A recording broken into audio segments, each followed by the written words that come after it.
اللهم صل وسلم على سيدنا محمد وعلى آله وصحبه وسلم تسليما كثيرا. الأكلة بقى الشعبية الجميلة حبيبة الملايين معشوقة الجماهير اللي كل بيستناها بقى في رمضان بعد ما خلاص بقى جاب آخره من كل اللحوم ومن كل الأسماك وخلاص بقى. دي الأكلة اللي هي ايه عليها العين والنين على رأي اللي بيقولوها يعني. شايفين الجمال؟ اكلتنا كانت عباره عن رز بعدس، الرز اللي هو الاصفر الكشري ده، والبطاطس المقليه والبتنجان المحمر والفلفل المحمر والسلطه بتاعتنا الجميله والمخلل والعصاير والحلويات. يعني بصوا اكله كامله متكامله، اكله كده فاخر من الاخر. دي اللي تقعدي تاكلي فيها كده تحس ان انت خلاص بقى يعني هو ده الاكل، هو ده الجمال. يلا نشوف الجمال ده كله اتعمل ازاي. وايه بقى، ما تنسونيش في اللايك والشير. السلام عليكم ورحمه الله وبركاته. ازيكم حبايب قلبي متابعين قناه يوميات زوجة بسيطه؟ عاملين ايه؟ يا رب تكونوا بخير. النهارده بقى زهقنا من الاكل كله كالمعتاد، يعني بقالنا يومين بس زهقانين بجد، يعني زهقنا والمعده خلاص بتستغيث، يعني بتستغيث. فقلنا هنعمل ايه النهارده؟ نعمل رز بعدس. رز بعدس في بعضه كده، يعني ايه، عدس كشري. يعني عارفين العدس الكشري اهو بالشكل ده الجميل اهو اللي انتوا شايفينه ده. هنعمله ازاي بقى؟ انا طريقتي فيه، في ناس بتعمله بصلايه كده محمره وبعد كده بتضيف عليها الرز. انا عملته كده قبل يعني بالطريقه دي، بس بصراحه ما حبيتوش. انا بحب كده، بحب ان انا احط مثلا حوالي نص كيلو من العدس مثلا على نص كيلو من الرز، او اكتر من نص كيلو كده من الرز شويه، وبحطهم كده بالشكل اللي انتوا شايفينه ده. وبعد كده بغسله غسيل حلو كله كده مع بعضه، وبحطه على النار. بس ما بلوحوش في زيت ولا اي حاجه، لا بحطه على النار. وبعد كده بعمل فيه ايه بقى، بحط له ملحه والملح بتاعه، واسيبه بقى يغلي وياخد ويتشرب الميه بتاعته كده. وبعد كده بقدح عليه بالزيت بقى وتومه، ما بحطلوش بصل، لا بتومه كده نيه.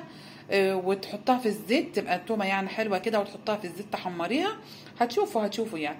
وبيبقى طعمه لذيذ جدا جدا جدا، وبصراحه بتديلي طعم تاني يعني. تمام. فاحنا كده هنعمل الرز بعدس بتاعنا الحلو المسكر ده. وبعد كده هنعمل ايه؟ هقول لكم بقى هنعمل حواليه او جنبه ايه.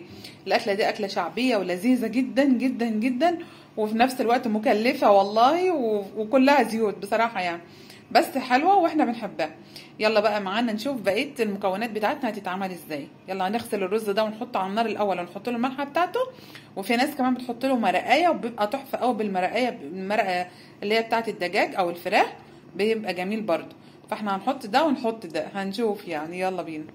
انا غسلت الرز بتاعي بالمنظر الجميل اللي حضراتكم شايفينه ده، بس يا دوبك غسلته وحطيت عليه الملحه بتاعته، ما فيش اكتر من كده. عندي مرقايه ان شاء الله باذن الله، بس ما حطيتلوش ملح كتير عشان انا هحط له اضيف له مرقايه، مرقه يعني مرقه دجاج. تمام. لو عندك مرقه دجاج بودر حطيها، لو مع بودره يعني ما كانش خلاص اكتفي باللي هي العاديه اللي هي بتاعتنا اللي هي الجامده شويه دي. وهحطه كده على النار ونشوف بقى احنا هنعمل ايه في الحاجات الباقيه. انا معايا بقى هنا بطاطس قشرتها وحطيتها كده في شويه خل وشويه ملح. تمام.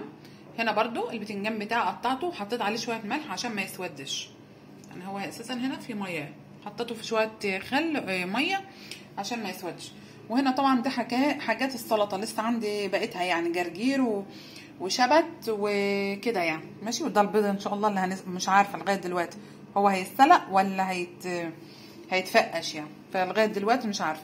طبعا كالعاده يعني احنا حطينا الرز على النار وهنبتدي نقلي بقى. هبتدي اول اي حاجه نقلي فيها هي البطاطس، بس احتمال كبير ان انا اعمل البتنجان في طاسه والبطاطس في طاسه. ليه؟ عشان ايه؟ عشان ما فيش يعني مش حته ما فيش وقت، مش عايزه اعمل البطاطس دلوقتي، وفي نفس الوقت عايزه اعمل البتنجان بدري عشان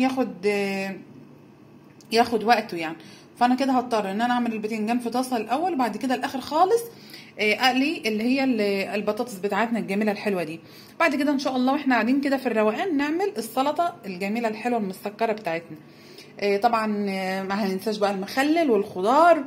وفي ناس بتعمل الطماطم دي بتعملها يعني حادقه، بتعملها بتتبلها كده توم وفلفل اخضر وكده، يعني بتعمل لها تتبيله حلوه، بس ولادي ما بيحبوهاش بالطريقه دي. فانا عشان اعاقبهم بقى من المره اللي فاتت بسبب المحشي والبط وقله اكلهم في المحشي والبط، فحبيت النهارده اجازيهم اجازهم بالايه، بالاكله الشعبيه دي. بس بصراحه الولاد طلعوا بيحبوها قوي، يعني هم فعلا بيحبوها وعايزين ياكلوا من دي كل يوم، فقريين زي مامتهم يعني. فان شاء الله يلا بقى نبتدي معانا على البوتاجاز واحده واحده كده ونشوف هنعمل ايه. انا كده زي ما انتم شايفين حطيت اول دور اهو من البتنجان زي ما انتم شايفين كده. مش عارفه يا رودان يا بنت مقطعه تقطيع رقيق قوي، بس ما علينا يلا عشان ما يشربش الزيت كتير، حاسه بيا يعني. وبعد كده هعمل ايه، هكمل بقى الكميه بتاعتي دي، وبعدها هقلي فيه فلفل. يعني انا هفضل كده لغايه ما اخلص الكميه، بعد كده هقلي فلفله او فلفل على حسب يعني ما ايه ما هخلص يعني. بعد كده ان شاء الله ندخل على البطاطس، بس طبعا زي ما قلت لكم مش هتتحمر في الزيت ده، هتتحمر في زيت تاني. انا ابتديت هنا خلصت، يعتبر خلصت، ولسه دور واحد كده اهو زي ما انتم شايفينه، بس تعتبر خلصت يعني. وهبتدي بقى اعمل له التتبيله بتاعته. تعالى نشوف التتبيله بتاعته الجميله دي انا بعملها ازاي.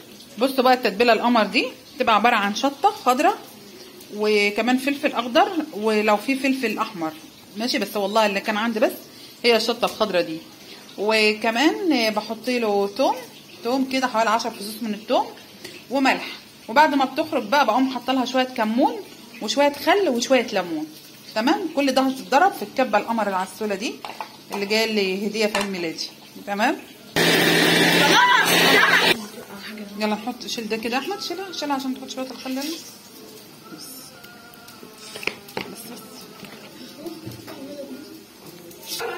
حطيت هنا الخل والليمون وهنحط الكمون. يلا بقى نتبل حبيبي. خلاص خلصنا وانتهينا من القلي بتاعنا ومن الطبيخ بتاعنا. شايفين بقى الجمال والحلويات والسكريات، شايفين الاكله الجميله. هي صح اخذت مني وقت بس مش وقت كبير يعني، بس دي كانت النتيجه الجميله. وطبعا كان الطعم واو، وما اقولكوش بقى كانت حاجه كده فاخر من الاخر، بنستناها كلنا والله. دي الاكله الوحيده اللي لما بناكلها كده بنحس بالراحه النفسيه كده، ونحس ان احنا فعلا قايمين كده وشبعانين، يعني شبعانين بجد يعني. رمضان كريم علينا وعليكم يا رب، ودايما كده في تقدم ان شاء الله. وما تنسونيش بقى في اللايك والشير وسبسكرايب ليوميات زوجة بسيطة. لو عجبكم الفيديو باي باي.